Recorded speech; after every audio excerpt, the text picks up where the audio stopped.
What up, traders? What up, investors? Ken here from the Dyslexic Investor. Thank you for tuning in for a live stream. Again, we're looking at the fun chart of the NASDAQ futures on a 1 minute, which I never do. I just kind of do this for aesthetic reasons.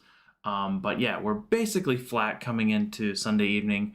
We did have I wouldn't say substantial pullback. We had like a pump up and then kind of a flush lower here, but now we're seeing some just easy kind of teeter-totter kind of action going through here, which again, it's a 1 minute chart, so we're not really going to pay too much attention to it.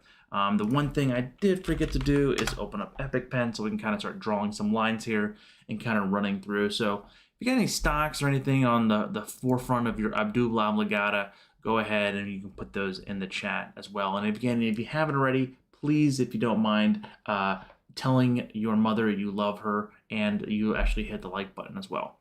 So looking at the NASDAQ futures here on the daily chart here, we're seeing a key level kind of coming in here around that 15,500 level. Is that a potential level of support? It sure is holding as of right now. So that is a kind of giving us some potential guidelines to kind of look forth. Even though it's a Sunday evening and volumes are fairly light, it's going to really come into play once we have the big boy Monday moves on when people start reacting to things. We have the different parts of the market opening up, and that's going to really kind of basically be the tell of how we start this week off. Again, we have earnings starting soon. We have potentially with a lot of the bank stocks coming out on reporting their kind of stuff, which again, the financials, the best way to track that is the XLF. Again, that is the sector for all the financials, and those are at literally an all-time high. You can see here breaking out here above $41. We've talked about that a handful of times in the past. Look at this beautiful weekly chart. That is just absolutely fabulous. Completely going gangbusters here, holding that 8 EMA, coming down to the 21 here every once in a while, but just very consistently growing, potentially spooling up to make a larger breakout here. We're seeing a lot of volume coming in here. So with, I believe, if we have a great earnings season, especially here, I think the financials really could be taking off, and we're targeting anywhere from 48 to 50, potentially even $53 plus for the next coming months. Again, these are not just like very typical day trades. These are more longer term, holding for at least 6 to 12 months higher here. But looking at these previous levels of support here, because again, XLF is just looking like a super strong section to kind of potentially see higher moves and greater moves to come through within this. Again, what falls under that is going to be the old JP Morgan.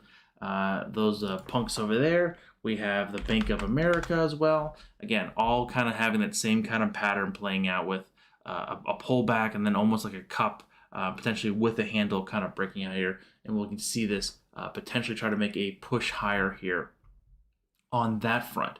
Some other stocks that really got hit this week, which weren't probably on the fun basket, which I own, is NVIDIA. NVIDIA, looking here on the daily chart, that thing kind of looking a little bit like the NASDAQ, just kind of like a little very choppy here coming through here. We're seeing some same kind of pattern here, kind of holding like this potential solid line in the sand here. If that can kind of hold, if it doesn't hold, we'll see on how it does potentially try to flush lower here. There is a lot of volume coming in here, and seeing this potentially create some potential volatility again with raising of rates. Again, with anything, when the Fed does, when they raise those rates, those people that have very high multiples, and NVIDIA sadly in that bucket, we could see some drawdowns continue. Again, we'll just have to wait and see here and how that one plays out. If it does break this small little gap lower here below like 267, that could be maybe trending to lower lows in the near future. But we'll just see and have to wait for that action coming through. Some other folks that people have talked about, the overall indexes, we can look at the SPY. The SPY doesn't really look like it's taking on any damage at all, right? It's really just kind of just doing its own thing, potentially coming down to the 55 EMA here and just kind of potentially bouncing here, and really nothing to say to say here. Like the SPY's like, I don't know what market crash. What are you talking about? Like, looks like I'm just kind of slightly pulling back ever so slightly here, and maybe getting a potential bounce here around the 463 level for SPY. Again, we'll see. Have to wait and see. It's a little too early to tell just with the futures and everything. But that being said, that 55 EMA has been level of support here, not to the T here, because you can see here that we've bounced over the past couple months here, kind of broken past that 55 EMA, which is the little white dotted line there. So looking for this to potentially kind of create some kind of an artificial bottom, or like artificial bottom, meaning like it could potentially have some kind of staying power, and maybe just kind of chop in around that range. When people are saying market crash, the flood's coming, hide the women and children kind of scenario, this is when they send fear into the market, which I hate to say it, it happens, right? The fear happens and people get shaken out, and guess what? You can buy stuff at lower prices. It takes a little bit of a reality check to understand that fear that could potentially come in the market. Like, I'm not saying if this fear does come in that you should go out and buy some really crappy company that's losing money hands over fist. Their multiple is like 120% year-over-year sales with no revenue. Like, that's the kind of stuff you don't be buying when the things are selling off substantially like this. If it does, you're buying the better companies. You're buying the Nvidias. You're buying the Microsofts. You're buying the Amazons and things like that that we know they're going to be around here, and they're getting a little bit of a haircut, and you just want to be there for that little bit of a discount going forth there. Bear, the sky is not falling yet. Jacob, what's our friend? Alan, hey Ken, can you do Facebook SPY MO? Also, which do you think is better? VRT or VO is winning play for long term?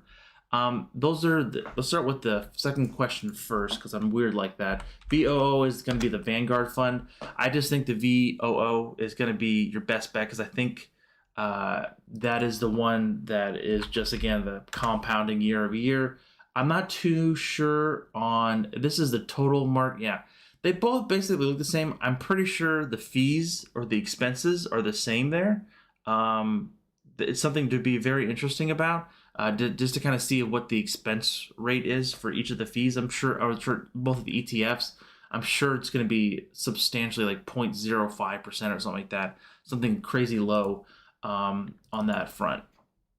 And then Facebook, aka Meta, whatever. I actually kind of like this one, and I want to bring this out to the weekly chart here, Alan.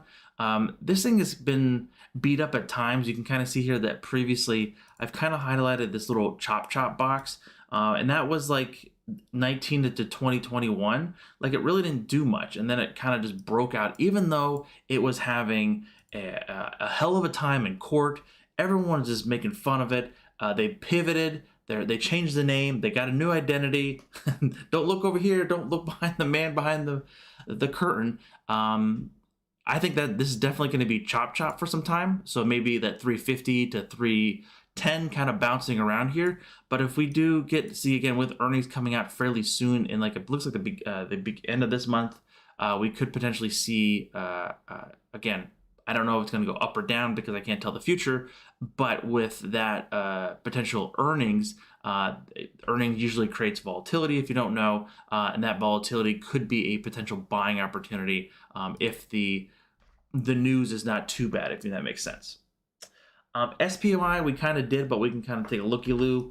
Let's go SPY. We're going to do on the daily chart. I think most people like the daily. I like the weeklies recently.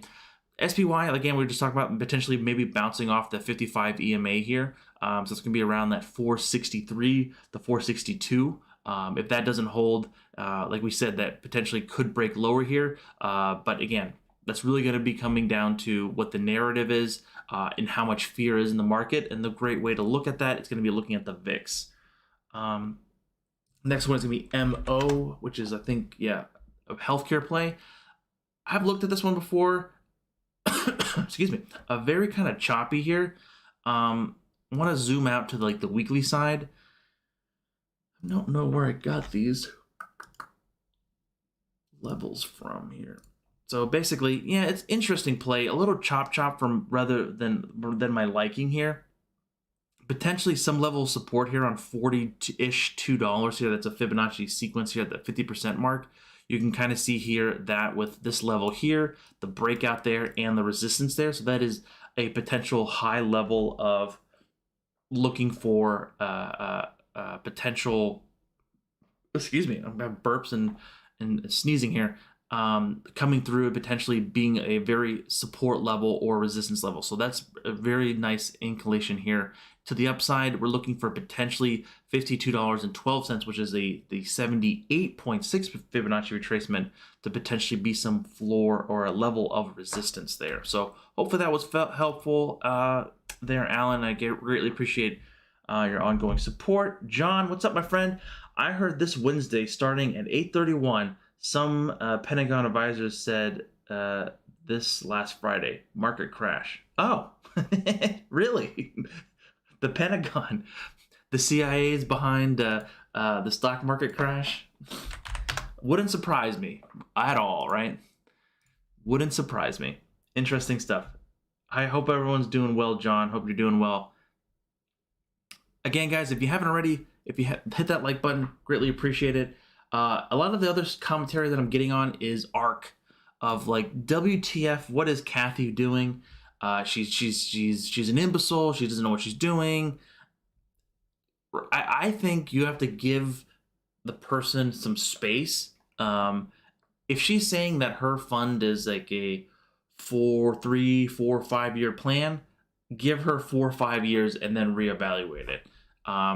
You can see here just in the past, of course, yeah, with the pandemic and the Rona, we hit $33, but of course it has gone completely gangbusters since then.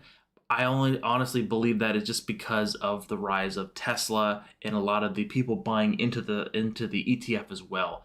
This is not a great visualization, a great representation of what the holdings actually potentially could represent. It's very much human emotions in this chart, I believe. At the same time here, they are very speculative growth stocks. So you have to understand that without a doubt. They are very speculative. So this is not something that you put your whole retirement into when you're like 85 years old, hoping to continue to do this. So I don't think there's many 85-year-olds listening to the stream anyways. But anyways, looking at this potentially at ARK, very much of like a downturn here, but I like these. I don't know if it has a little knack for me, but I love these things that are just beaten up and everyone hates, you know, like I think this potentially could create some kind of a significant bottom here, potentially around this 90 to 80 price, $90 to $80 price potentially, and maybe kind of rebound a little bit and kind of get forgotten for a little bit, and then have a pretty large roar back potentially once the growth and fun stuff comes back into play. What is your feeling on the Feds being hawkish, and if you're performing well in 2020 and you just saw a low performing and losing year? If we will perform well in 2020 or just have a low, I honestly think it's going to be a chop year, honestly, Blue 64. By what I mean by a chop year, meaning something like we saw, I know this kind of goes way back when, I have to go really far back on the monthly chart, basically around that potentially that 15 or the 16 and the 17 year. So basically what happened around that same time is that was like a couple years after financial crisis, and we're like, hey, we should probably raise interest rates and kind of start having that conversation again. At the same time, we had a lot of market volatility, it doesn't look like a lot of market volatility, but let me just kind of zoom in here to kind of give you a little better perspective here. Like we literally went in 1 month, we went from 112 down to basically 85 in a month. Like that was very crazy time. Like, and it was, wouldn't say it was fun, because that was it was 25% drop in a month. Like that's insane. That's a significantly drop in a month. That's a correction, right? Like that 25% is a correction. So looking at that time frame, I think that's just something that we could see potentially kind of bounce around here. Maybe get some chop. You have to remember too, like stuff that worked last year is probably not going to work this year with the hawkish view. Again, what hawkish means is potentially being like, hey, we're going to potentially have to stop buying stuff and QEing and potentially have to start selling and offloading the stuff that we did buy. Like that's a pretty quick turnaround in the sense of like basically going to a restaurant. You get your food, and before you take a bite of your food, you have the bill, and they took the food away, and they tell you to leave. Like you're like, whoa, hold up! Didn't you just tell me that I can like? That was a horrible analogy, but I'm the king of the worst analogies. But basically, saying is, you have to get ready for the Fed to kind of start pumping the brakes, and understanding what the Fed does is very key component of what really goes on in the market. And I had this really good understanding here. Where was it? Hope I can pull this up if I can. Yeah, here it is. It's going to highlight this, the yield curve. So the yield curve is all about, this is, oh, John, thank you for the 15 bucks, my buddy. Thank you. Another lunch on me, Ken. Keep up the good streams. John, I really do appreciate that. Thank you. Looking at this again, so let me link this in the chat here so you guys can take your own look and add that to your bookmarks and just kind of have that for references. So basically what the yield curve is that this is basically looking at the spread between the 10-year and the 1-year. And this particular chart is really interesting because it's showing that the red line is when we hit the recession level. So when these both kind of went to zero and it was completely like way too low, we can't have interest rates this low ever kind of scenario, and inflation's going to be on the uproar, and we have to start kind of highlight these things out. On this note, we can see here we hit that zero-ish below zero mark on May of like 19, and ever since that we've kind of been bouncing higher. Some people say, hey, we already had the recession due to the pandemic and everything, but this also could potentially bring us even lower here coming into the higher rates when we start seeing that up to the 3%, because again, we're seeing that in the February timeframe, and that was literally like when the market was at its lowest in that time frame. So it's a very interesting chart and kind of looking at a potential play in those factors there. So just keeping in mind, I want to show more of the data and help people understand on what is kind of going on there. Blue 64, hey, thanks, buddy. Thank you for the $4.99. Appreciate it. Thank you, guys. What you think about TLT? Looking to short it, Chris says. Yeah, so TLT, if you watched it during when the Fed notes were released on 2 o'clock on Wednesday, it got pretty much slammed. Like, I don't like to short a lot of things. Bear, within the channel, Mr. Bear, is great on his analysis on a lot of these other like the bond ETFs and stuff. So looking at this one, it does look like a potential short here. I'm not the world's greatest person to short, honestly, Chris, but if this continues to sink lower here and we start seeing it break like 141 to 140, that can easily make its way back to 137. And the way I would look at this is maybe selling some calls or doing a call spread. Like, I have a hard time going straight short or completely directional in that particular move because, again, a lot of things can kind of bite and come back at you. So I would rather see this potentially, see the break happen with significant volume on a lower time frame. We can kind of go thoughts on that. Whooshbase says thoughts on shorting GM. GM, yeah, so this is GM is, of course, the General Motors. Shorting it, it's kind of hot right now just because it's in the news. I know they only sold a couple EV cars. I don't know if you have tried to, like, if you haven't already joined the Discord, we've talked about, I've been trying to offload my commuter car that I use for work, but it's an older Prius.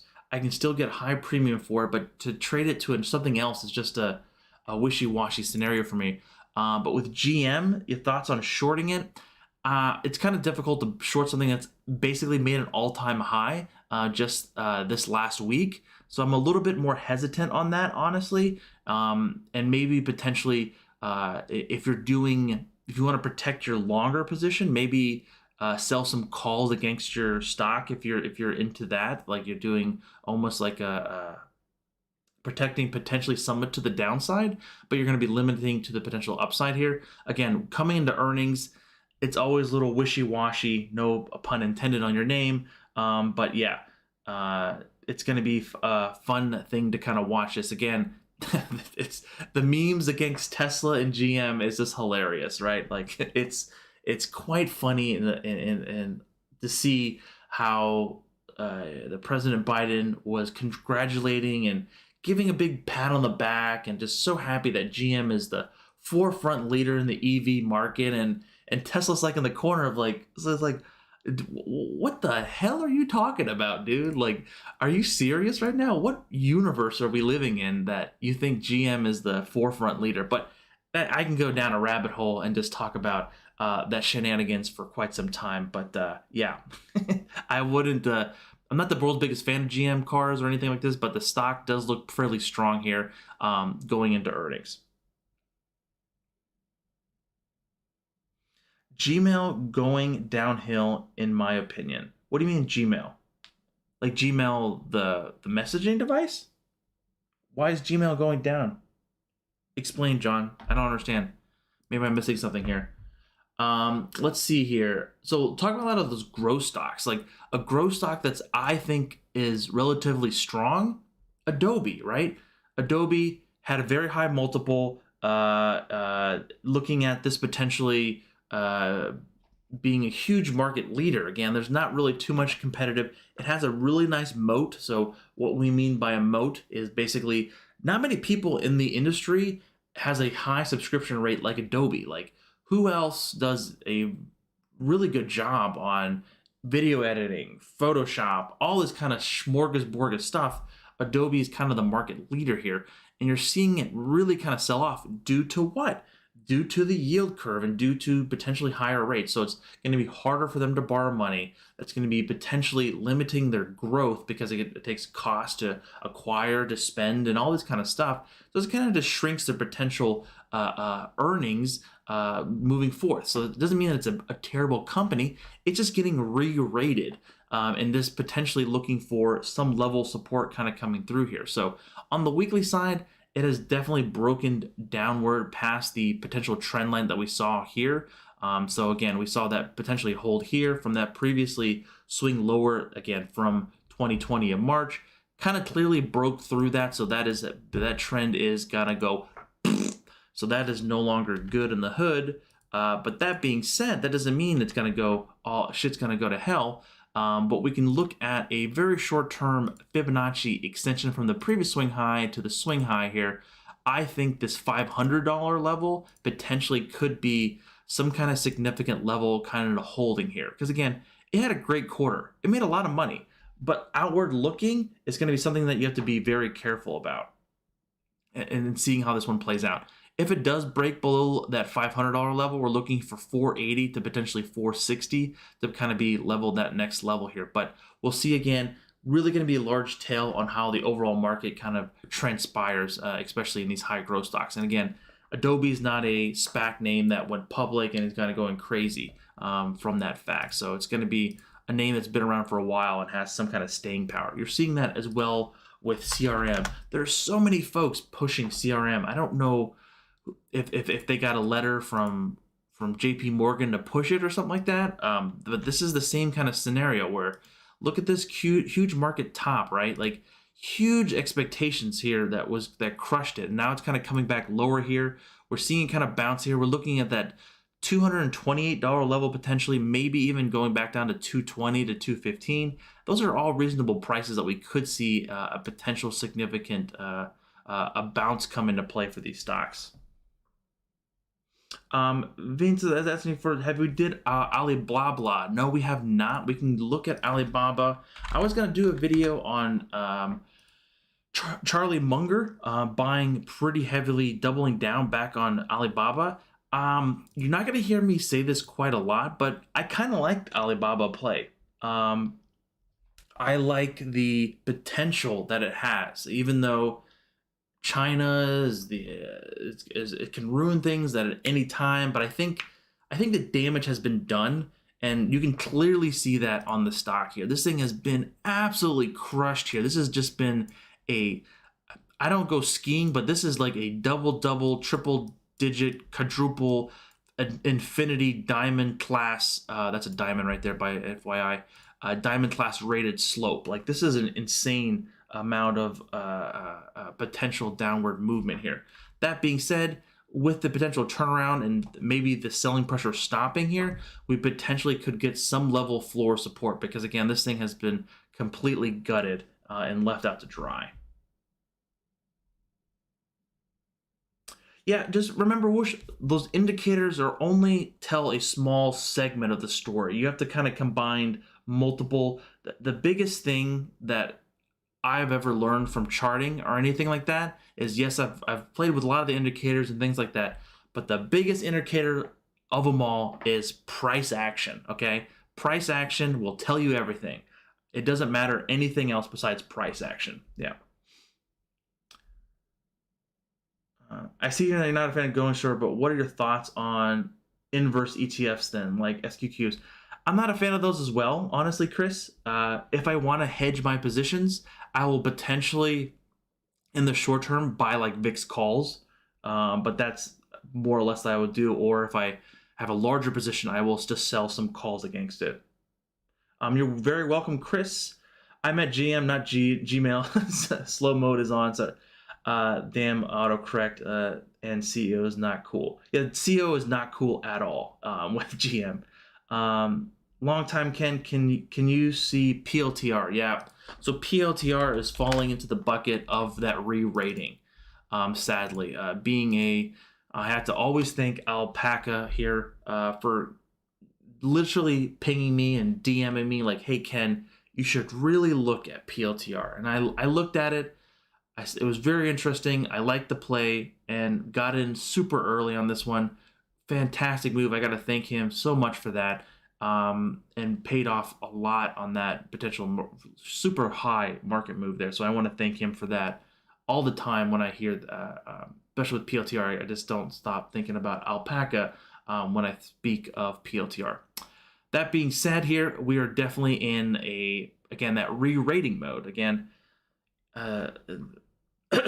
the higher rates is going to come in for higher costs for loans, lending, and potentially risk-on environments are going to be going lower here. And that's a great way to look at this one. So we can do again here from the Fibonacci sequence here. We can do the extension from this previous swing high to this one high here, potentially coming to $15 to even $12 is something that we could see within the sequence. Again, those aren't like attractive points. Those are potential levels that we could see it could just be the very tip of the wick bouncing off those levels here. But as you can see here, we're looking at the weekly side.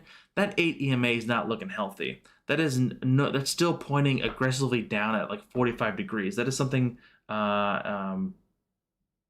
it's just something I just don't want to touch, honestly. I don't want to touch and waiting for a potential, I want to say a floor support, but more of a potential bouncing kind of pattern here. I want to see how this one looking at there. Can we take a look? Adam, what's up, Adam? GM is leading the space flight revolution. They sure are. That's a good one. Looks like your message went away. It got restricted. Were you looking? What was the stock you were asking about? It just went away. I was just about to read it, and then it just went got restricted. Did you say something inappropriate? Did YouTube ban you? What happened there?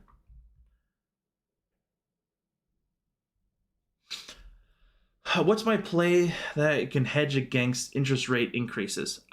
So with interest rate increases, I've been building a position in XLF because again, higher rates is going to help the banks out. That's going to be I wouldn't say it's going to be like a hedge. It's more or less that these are going to be kind of coinciding with the flow of money. And then XLE. So XLE, a great inflation hedge. This is again breaking out to all-time high. Broke up to 8 all-time highs this week, and it's continued looking to potential move here. I know a couple folks within the Discord have talked about this one. I'm potentially looking for this one if the price of oil and just energy stocks overall can continue kicking higher here. I think that is basically my hedge, Alan, of looking at that. So I've been potentially trying to fight, instead of just trying to choose one or two stocks, I'd rather just boldly put it in an ETF and just kind of play in that sense with those potential movements. Oh, AMAT. Okay. AMAT. So look at this with Applied Materials. This is actually a pretty interesting stock as well. Again, this has been somewhat in the slammer, or this kind of sideways action you kind of see here, kind of trending between 146 and 120, just kind of been bouncing around here, doing next to nothing here, and really would like to see this one really break out here and see it get to all-time highs. You can see here that just happened like 2 weeks ago, so kudos to them on that. Looks like it has earnings coming out soon as well. Let me break this down to the daily chart here. Very choppy actions, like it could really pull back on a very short time frame and just kind of really bounce back. I kind of like this pattern where I call it like the spaghetti mess. So the spaghetti mess is when you start seeing it trading still above the 55 EMA. That's a key point to have. But when all these kind of smaller like time frames, the 8, the 21, and 34 are kind of combined together, kind of in like in a mess of like a spaghetti noodles, and just kind of getting this potential movement if we get that burst higher here. And that can really see that well on the weekly side. It's just coming down to the 8 EMA here on the weekly side. So that's not much of a pullback at all. So that being said, we really could see a pretty substantial bounce going through here. It can easily pull back to 146, and that would be perfectly fine on that level of support there. But if it starts breaking lower here, especially below 140, that would be somewhat of a potential larger like trend change. When you start seeing the 8 EMA crossing over these higher levels moving averages, that's when we had to be somewhat concerned and starts rethinking on the position overall. Again, having aggressive, not aggressive, but having a plan and having stop losses and all that kind of stuff set in place, this kind of takes the guessing game out of it. Like, you don't want to have to, the worst time to buy or sell is when you're forced to. Like, especially it's the worst to be forced to sell something. It's never a good feeling. It's a bad taste in your mouth, and it really messes up with your head when you're trying to re-enter the stock at another price. Because again, you're like, oh, I just need to make it back. If it can just get to 200, it'll break even. And you start building these scenarios in your head, and they're like, your brain tries to counterbalance them, and it's a huge psychology thing where it is for me. And I've learned seeing your brain really just work against you, rather just kind of keeping this simple and keeping it as a KISS method. John, and then PayPal, please, and thank you for your manners. I appreciate that. So PayPal is one that I actually picked up just because it has been so beaten up, and this is one of the stocks like Adobe and Salesforce that have been really so beaten up. But this one is actually building that like short-term trend here. This is again looking at the weekly chart. Weekly charts tell you so much, folks. And this kind of just tells you this kind of pattern here.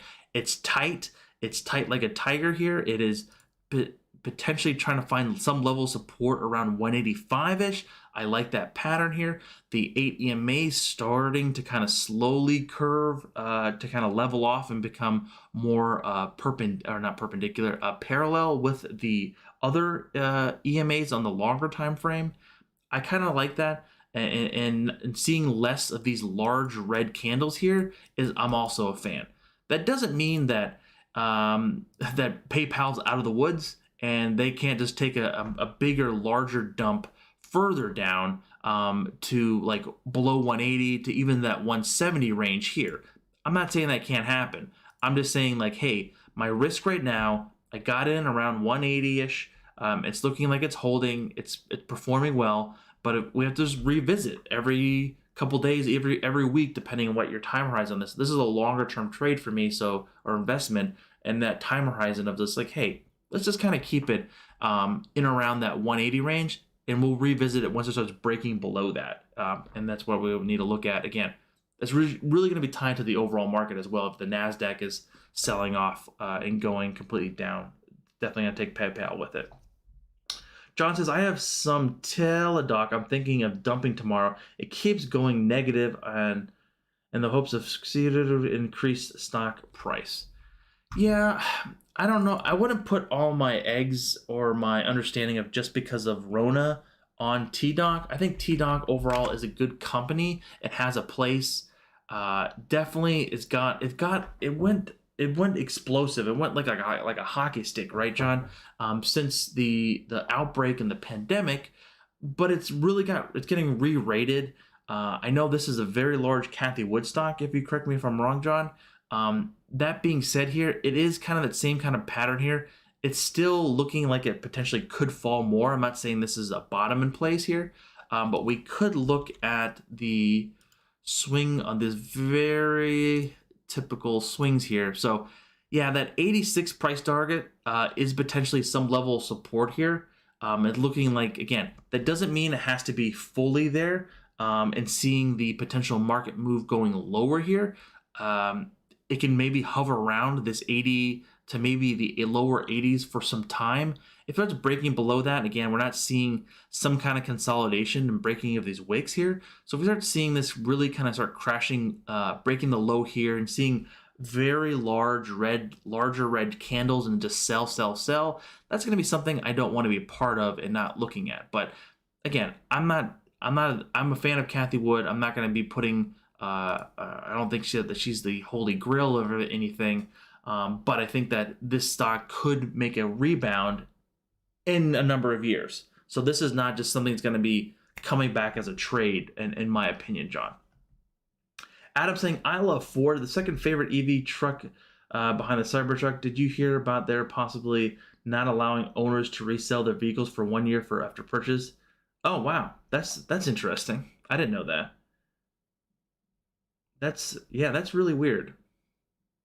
I don't know how they would do that. It had to be something in the contract then, I guess. But how would they know? I don't know.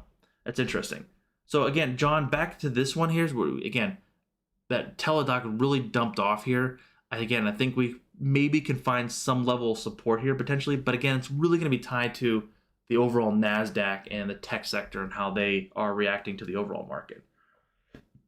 Kelly D, what's up, my friend? Late as usual. I'm just glad you showed up, my friend. Again, if you haven't already, hit that like button. Greatly appreciate it. Jesse Johnson says, hey, Ken, what's your thoughts on MAPS? I've done some lead calls on January 23, $5 strikes. Down about 30%. Would you hold or sell? So without me looking at the chart or anything, I want to make sure you have a plan there, Jesse Johnson.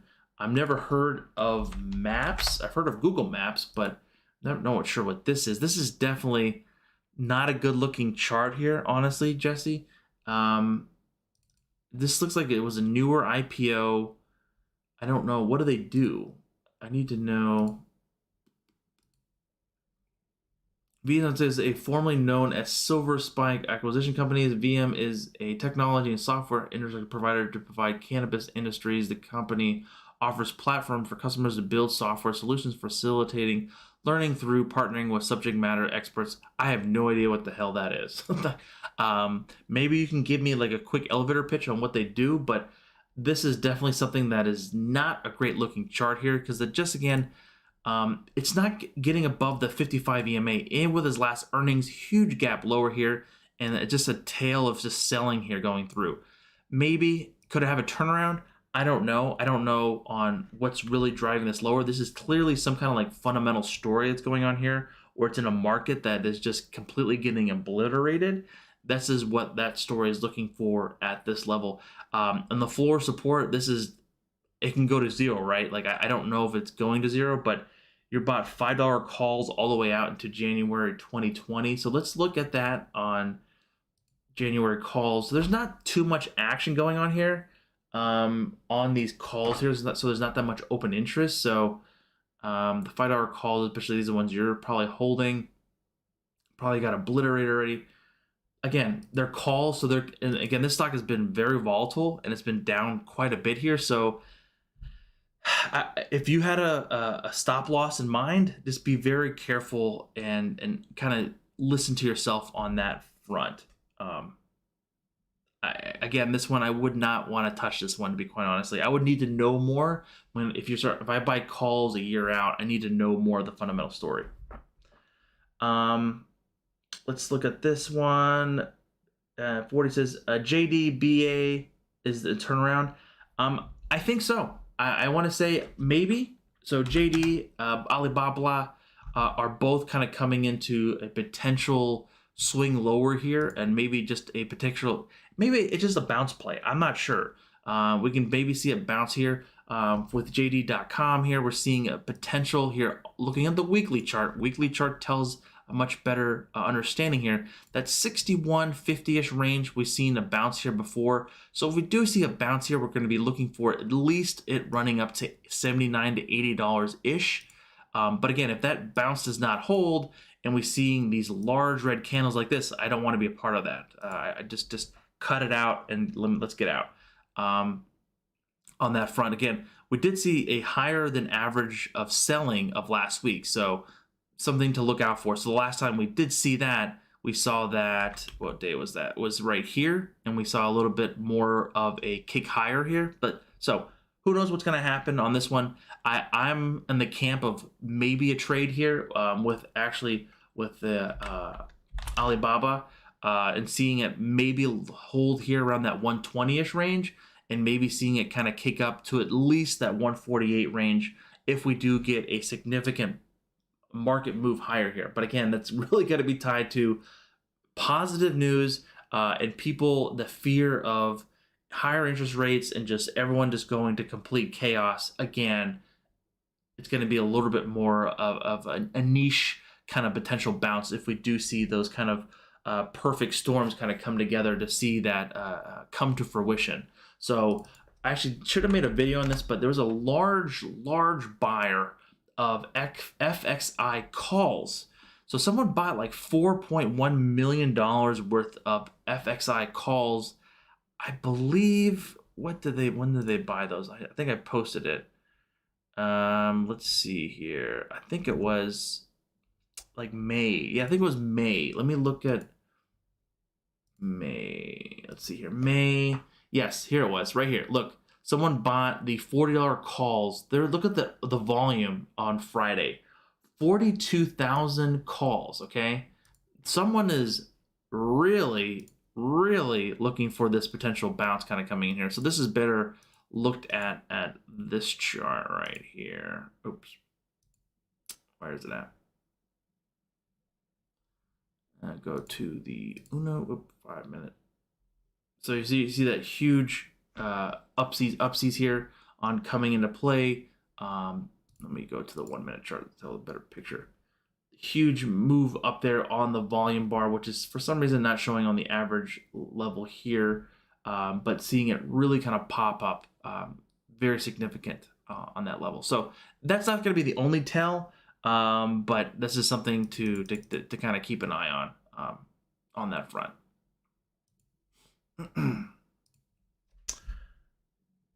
Kelly's, yeah, let's look at Tesla. Yeah, no one's really asked about Tesla. That's interesting, right? So Tesla, we're looking at this on the daily chart first.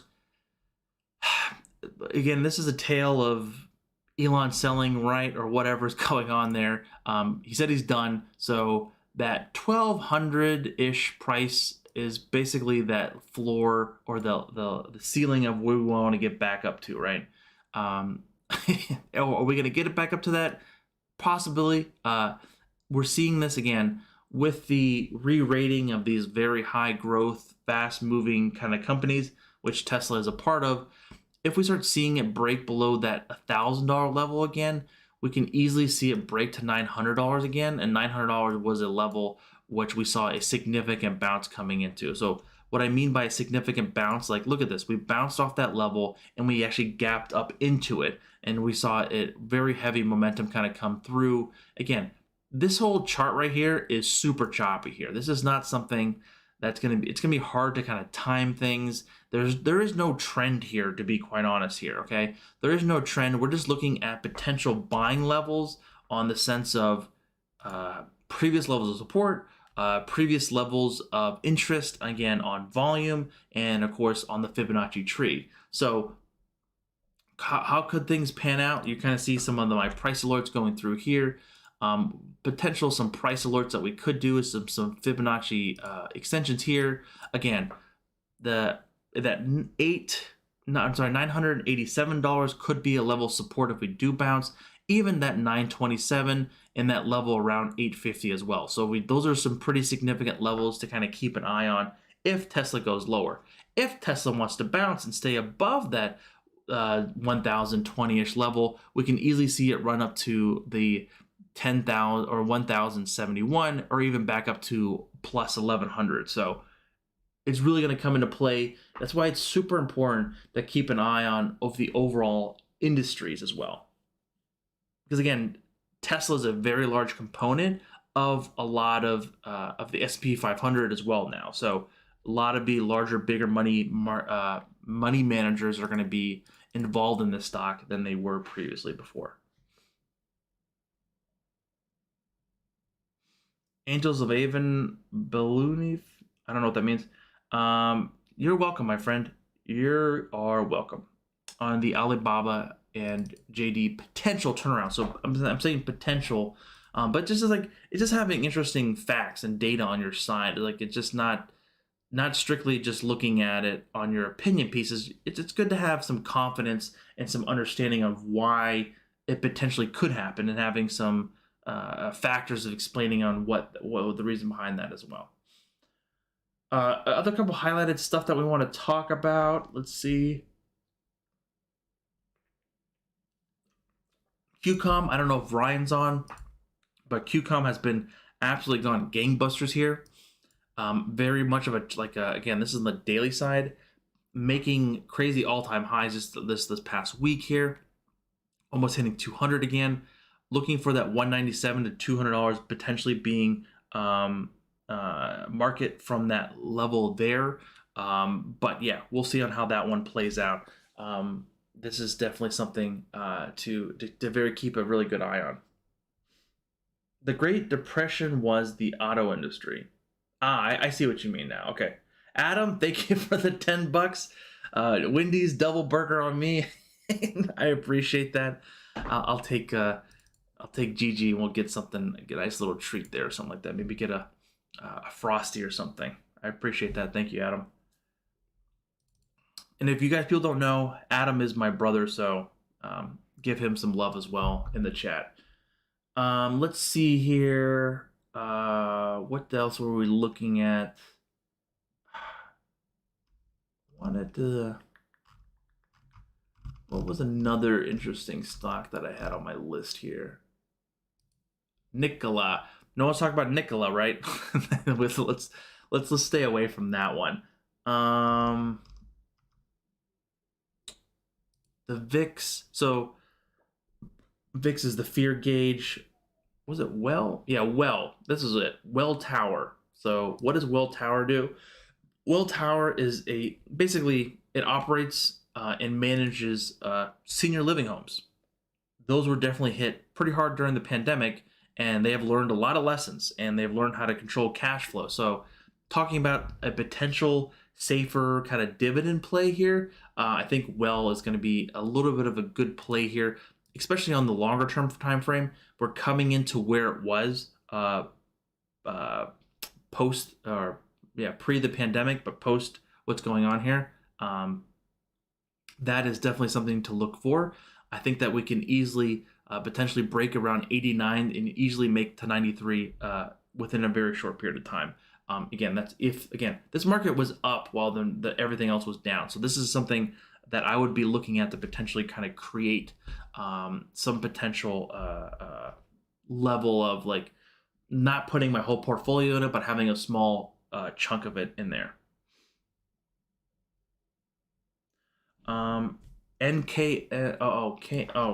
Exxon. Yeah, Exxon, we kind of talked about this one in the beginning. We talked about the XLE ETF with energy completely breaking out here. We're looking at this again at the weekly chart. So again, the weekly side is a longer term time frame, but let me edit this fib here real fast and get it more of an accurate level from the swing high to swing. Yeah. So 72 is going to be potential some level or somewhat of a ceiling. That doesn't mean it's going to be a hard ceiling for it to break through, but that potentially could be a level where we could see some potential starting to kind of the momentum starting to drift off. So why do I say that? Is because that is the previous Fibonacci sequence, the 78.6 percentage move here, and at the same time here we saw some consolidation at that range there. So all the people who are buying in there or were holding there potentially could be offloading at that level there. So this, again, just being mindful of that level here around $72 here, but with some targets potentially with more significant pushing higher would be around that $75+ range.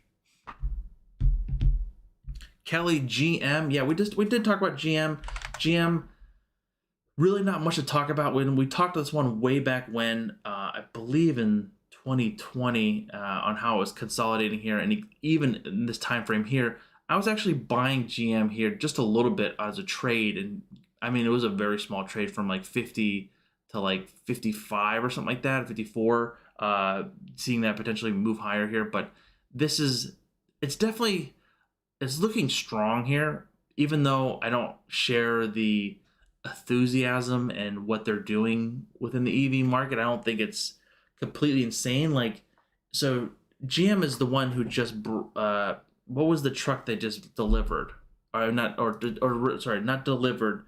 What was it? Is it like a Chevy EV truck or something like that? Was it the Chevy truck? Yeah, it was a Chevy EV truck. Yeah, it was this guy right here. What if? Look at that cool truck. Bada bing, bada bang. It looks like a Chevy Avalanche, doesn't it? Looks like a modified Chevy Avalanche. Yeah. Throw some, some tires, throw some batteries on it. Bada bing, bada bang. Let's go. We can drive from San Francisco to Santa Barbara, get a burger, and then recharge and go to LA and look at that cool thing. Yeah, it looks great, but they haven't remade any yet, so we'll just wait. If you don't know anything about the EV market, just follow Tesla and just listen to their horror stories on production, sourcing, and just making the components for assembly lines. So yeah.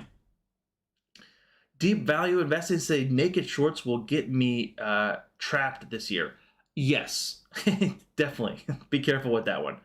What do you think of Matt Horizon's stealth IPO strategy? I don't know what that means. NASCAR All Out. What do you think about Matt stealth IPO? I don't know what that means. I'm gonna Google this. Matt got character. Is this a stealth IPO? Searching.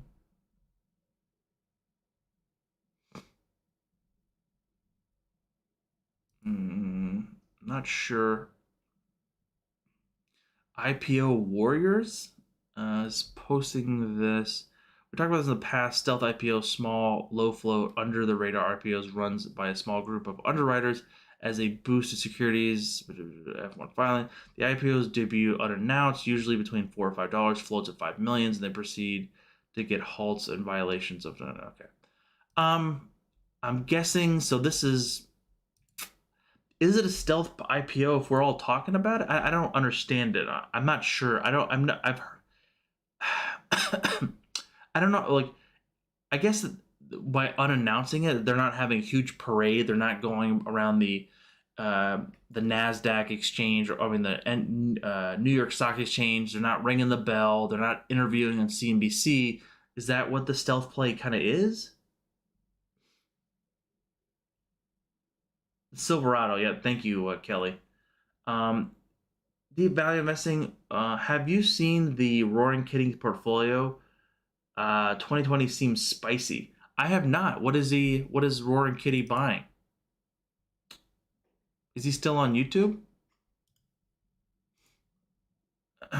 What is something that he's all about, of course, value. So these XLE stocks are probably way up his wheelhouse, especially with these energy plays on kind of figuring out holdings, asset compounding, and potentially cash flows on these really insane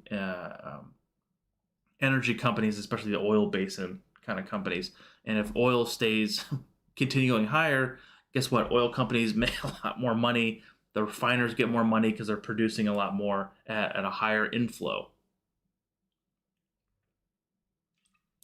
I respect the guy. Super cool. Would love to talk to him. Have a cup of coffee. Greg, what's up, my friend? Microsoft looking for a reversal into earnings or heading lower, more profit taking in January. Yeah, Microsoft, again, Microsoft super big wig now. This is not the Microsoft from the early 2000s and 1999 when they were slammed by the Justice Department and everything like that. This is a brand new Microsoft, completely killing it here. On this weekly chart, we are just coming into some level of support here, coming in here. He is looking, the Microsoft is looking at some level of support here on the 21 EMA here. So previously trends, we have just bounced off this 21 EMA. The only time we kind of broke through that was due to the crash here. This is something to look for here. We are slightly a little bit below it here, and we did close below it, which we haven't really in the past here, but we did see some pretty strong reversals here.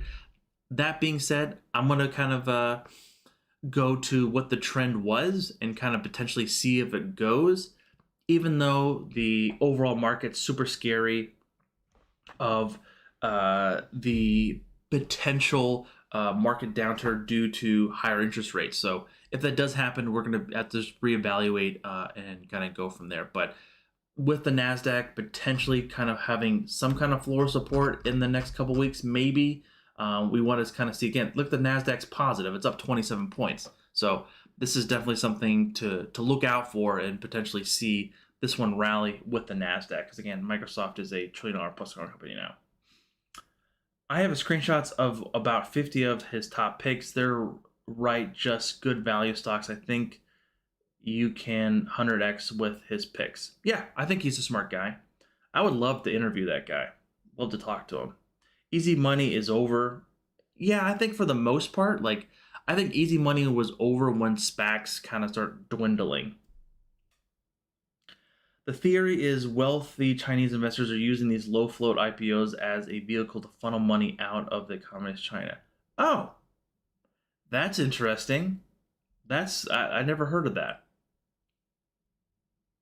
So how do you hear about these stealth plays? That's pretty cool. That's interesting. I think you're unlocking something there, my friend. I've never heard of that. I have not heard of that. Someone asked about Snow earlier. I think I missed it. I apologize. So Snow kind of falls into that CRM, Adobe kind of thing. Great company. Really making a lot of money here. Even though the EPS is not really shown on the earnings side. It's a super strong company. They're really growing and building a moat in around their infrastructure on basically just being the data king over a lot of the other competitors in the field. That being said here, we are potentially seeing a double bottom here around that $295 price target here, even though it has seen some pretty significant selling off here in the recent weeks here. So I think Snow potentially could rickshaw higher here and maybe get back up to like that 300 plus to even that 320 level here. So that's going to be a nice, interesting play if we see Snow potentially bounce here and kind of go higher. But at the same note, if the NASDAQ continues to tank and go lower, lower, lower, that's really going to be taking all the indices and the whole market lower here. Because again, it's going to be the whole tidal wave of stuff of the best analogy that I ever heard was like, imagine a whole huge, if you've ever been to a boat yard or something like that, all the boats are docked on nicely parallel to each other and everything, but when the tide comes in, they all go up, and it doesn't matter what kind of boat, if it's a big boat, small boat, or whatever, when the tide goes out, aka the interest rates go higher, the Fed starts selling assets and things like that, it's going to take everything lower. So it just kind of has to take a little bit of time of re-rating, and we just have to see on how severe that could be. So again, the Fed could come out and completely change things again because they've been known to flippy-floppy around. So on that fun fact. The low fund actually has been hot in general. Hour ran from 450 to 10 on Friday. Wonder if that might be pre-market. Let's look. Oh, it's on the way. Yeah, there's not going to be. Yeah, that seems pretty hot. Like you're saying that this potentially can go even higher here, NASCAR all out. That would be an interesting play to see how that one plays out. It's only up 99 or 99 point, basically up 100%. So that's a great little return there, right? Get that money out of China. That's really interesting.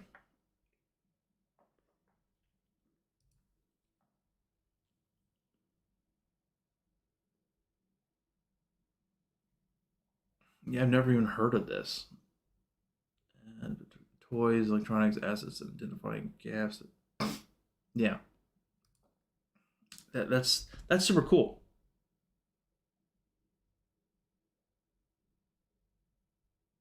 Cummins, yeah, Cummins is the manufacturer of elevators or truck engines, right?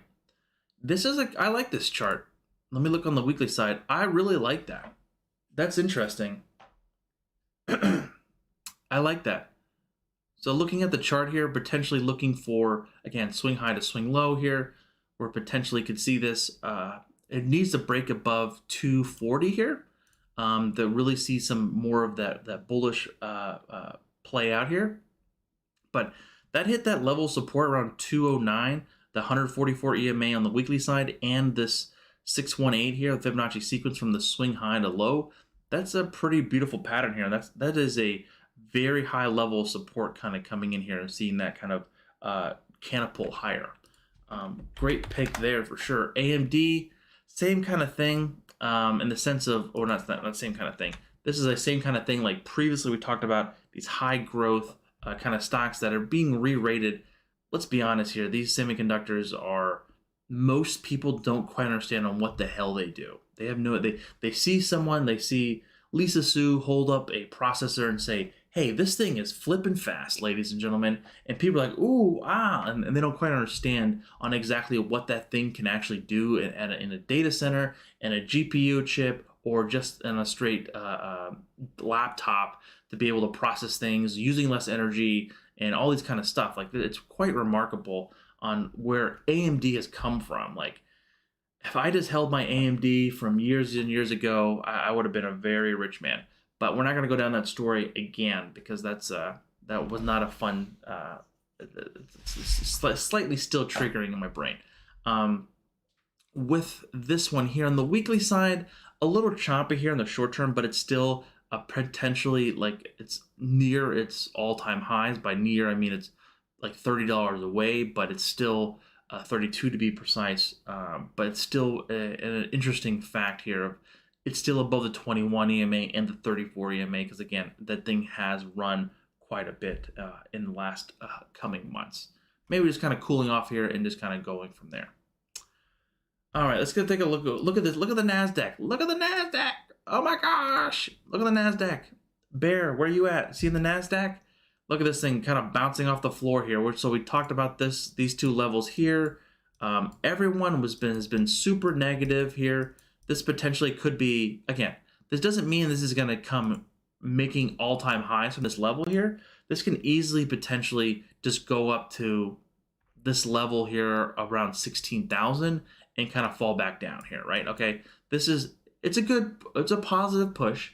So most markets potentially don't bottom on a Friday here. So this could just be like a quick reversal here, and then come Tuesday we could see somewhat of a pullback. So this is not going to be the best indication of, hey, we're out of the woods, everything's hunky-dory, and I think let me just put in all my cash and let's go YOLO, ladies and gentlemen. So this is something I would not be doing it with my money. So that's not what I'm going to be doing.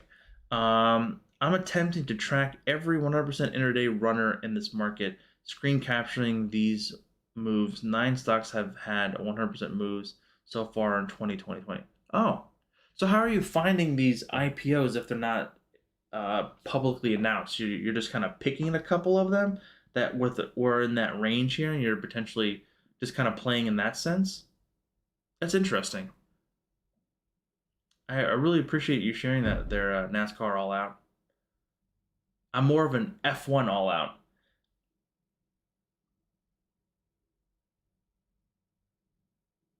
Do you think that this will be an exercise in validity? I don't know. Like if it could be play out in that sense. Definitely, like you have a thesis and an understanding of it. Um, it seems interesting. I'm not gonna lie with you. Like it seems once I was reading it and you described it, it definitely sounds like there's so many crazy things in the market that most people don't even know. Like so many people didn't even know the whole hedge snuff stuff with GME and AMC and all that kind of just shorting it and just kind of boostering things and just kind of like really shady stuff. So this definitely sounds like something, I wouldn't call it a conspiracy theory, but this is definitely something that could be something into play. And it could be just these, the hardest thing too is for me is I'm not the really fastest person on the trigger here with the keyboard. So the understanding of like, hey, how do I know when to get into those stocks? Because again, we're talking like on a minute time chain. Um, it's very hard to see that, and they usually move fairly fast. So I'm not the best with that. Well, this isn't specific to the IPOs. I just any stock that in the major exchange that will double during the day. Ah, okay. Exactly. Yeah, that's a good point. Like the weekly charts on the QQQ are one up, one down. Like that's a pattern, right? Like that's what my 5-year-old daughter would be like. Oh, it's up, down, up, down, up, down. The only thing is what I don't like to see, especially in these things, this is just chop. Like there is no trend here. And since basically of November, we hit that all-time high at like the before Thanksgiving, and we haven't really gotten back to that. It's just been chop, chop, chop. So I'm not going to be the first one to say, hey, we have a bottom in place. Like I'm never going to be the person that's trying to call a bottom or potentially say a bottom in place. Just have to be really wary and just getting ready for really anything to kind of come your way. So you can see the NASDAQ was down like 20 points and now it's up 27 and got up to 37 points at one point. So just get ready for some volatility, get ready for some actions, and just be careful out there. Have a trading plan and be willing to have a plan for the worst case scenario, best case scenario, and the WTF scenario. So just be ready for anything for the market to swing your direction. And just, again, try to be calm and don't let your short-term emotions get the best of you. So the meaning of that is like if you just lost $500 on a trade, you're tell yourself, I'm gonna not stop trading till I get those $500 back. I can promise you that is not a good way to trade or invest. So leaving that with that little drip of knowledge there. Hope everyone has a fantastic week. We're going to be doing these live streams a lot more once I get everything back on track. And I hope everyone has a fantastic trading week. If you haven't already, go ahead and head over to the Discord and keep this conversation going. All right, guys, ladies, take it easy. Peace.